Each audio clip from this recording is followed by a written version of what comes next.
ಇನ್ನು ಜೈಲಿಂದ ಹೊರಗಡೆ ಬರ್ತಾ ಇದ್ದಂತೆ ರೇವಣ್ಣ ಅಲರ್ಟ್ ಆಗಿದ್ದಾರೆ, ಕಾನೂನು ಹೋರಾಟಕ್ಕೆ ಮುಂದಾಗಿದ್ದಾರೆ.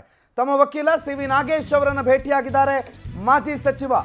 ಜೈಲಿಂದ ಹೊರಗಡೆ ಬರ್ತಾ ಇದ್ದಂತೆ ಕಾನೂನು ಹೋರಾಟಕ್ಕೆ ಎಚ್.ಡಿ. ರೇವಣ್ಣ ಅವರು ಮುಂದಾಗಿದ್ದಾರೆ. ಮುಂದಿನ ಕಾನೂನು ಹೋರಾಟ ಏನು ಅನ್ನೋದರ ಬಗ್ಗೆ ವಕೀಲ ಸಿ.ವಿ. ನಾಗೇಶ್ ಅವರನ್ನ ಭೇಟಿಯಾಗಿದ್ದಾರೆ ಮಾಜಿ ಸಚಿವರು. ಕಾನೂನು ಹೋರಾಟ ಕುರಿತಂತೆ ಚರ್ಚೆ ನಡೆದಿದೆ.